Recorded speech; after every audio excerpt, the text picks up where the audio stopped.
Shalom, salam podcast Eksposisi M116. Kita akan belajar apa itu teologia federal.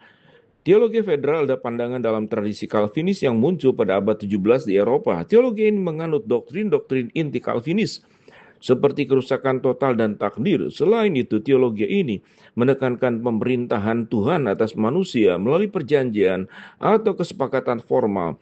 Tidak seperti pandangan lain dalam Calvinisme, teologi federal secara unik menyoroti peran Adam sebagai kepala perjanjian di samping Yesus Kristus dalam mewakili manusia berkenaan dengan dosa dan keselamatan. Calvinisme adalah perspektif teologis yang dinamai menurut pendeta dan teolog Prancis John Calvin 1509-1564.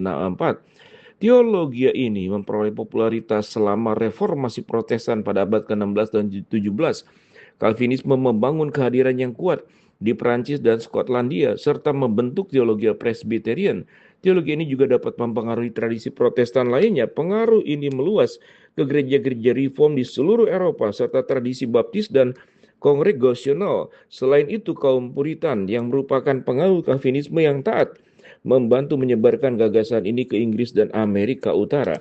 Dalam tradisi Calvinis, teologi federal muncul sebagai aliran yang berbeda. Istilah federal dalam konteks ini merujuk pada hal yang terkait dengan sebuah perjanjian atau traktat, kesepakatan formal antara Tuhan dan manusia.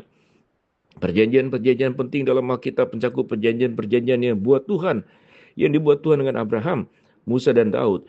Ia juga menetapkan perjanjian baru melalui Yesus Kristus, sementara banyak teologi Kristen mengakui perjanjian-perjanjian ini. Teologi federal menekankan hubungan antara perjanjian pekerjaan dan perjanjian kasih karunia. Kedua perjanjian formal ini adalah dasar dari keyakinan teologi federal. Menurut teologi federal, Adam mewakili manusia di bawah perjanjian pekerjaan. Perjanjian ini mengatakan bahwa jika manusia pertama menaati Tuhan, manusia akan mengalami berkat. Namun jika tidak taat, manusia akan menderita kutukan. Aliran-aliran Calvinisme dan tradisi-tradisi non-Calvinis lainnya mengakui instruksi-instruksi Tuhan kepada Adam. Namun mereka tidak menafsirkan sebagai sebuah perjanjian formal. Namun para pendukungnya menemukan dukungan untuk perjanjian pekerjaan dan instruksi Tuhan kepada Adam. Semua pohon dalam taman ini boleh kamu makan buahnya, tetapi pohon pengetahuan yang baik dan yang jahat, janganlah kamu makan buahnya. Karena pada waktu kamu memakannya, kamu pasti mati. Kejadian 2 ayat 16 sampai 17.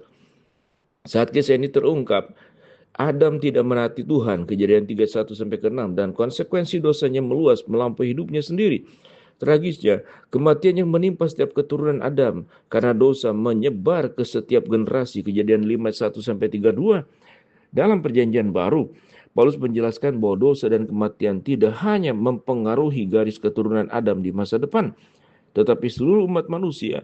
Dia menulis, sebab itu sama seperti dosa telah masuk ke dalam dunia melalui satu orang, dan melalui dosa itu juga maut, demikianlah maut itu telah menjalar kepada semua orang, karena semua orang telah berbuat dosa. Roma 5 ayat 12. Menurut teologi federal, Yesus mewakili orang-orang di bawah perjanjian kasih karunia. Sama seperti Adam yang menjadi kepala manusia pada saat kejatuhan, Yesus menjadi kepala dalam keselamatan melalui kematian yang menebus di kayu salib. Roma 5 ayat 19 adalah ayat kunci yang mencerminkan kenyataan ini. Karena sama seperti oleh ketidaktaatan satu orang, yaitu Adam, semua orang telah menjadi berdosa. Demikian juga oleh ketaatan satu orang, yaitu Yesus, semua orang menjadi orang benar.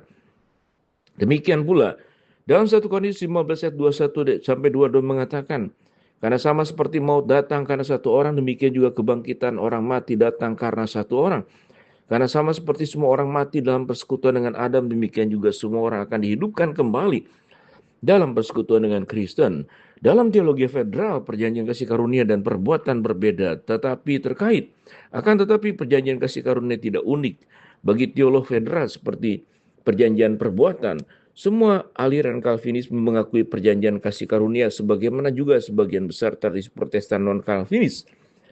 Singkatnya, teologi federal menyoroti bagaimana Allah berhubungan dengan manusia melalui perjanjian. Jadi perjanjian pekerjaan yang dibuat Allah dengan Adam adalah kunci untuk memahami Alkitab. Syukurlah, kejatuhan Adam bukanlah akhir dari cerita. Dalam belas kasihan dan kasih karunia-Nya, Allah menjadi manusia dalam pribadi Yesus Kristus untuk menebus manusia dari akibat dosa Adam. Shalom.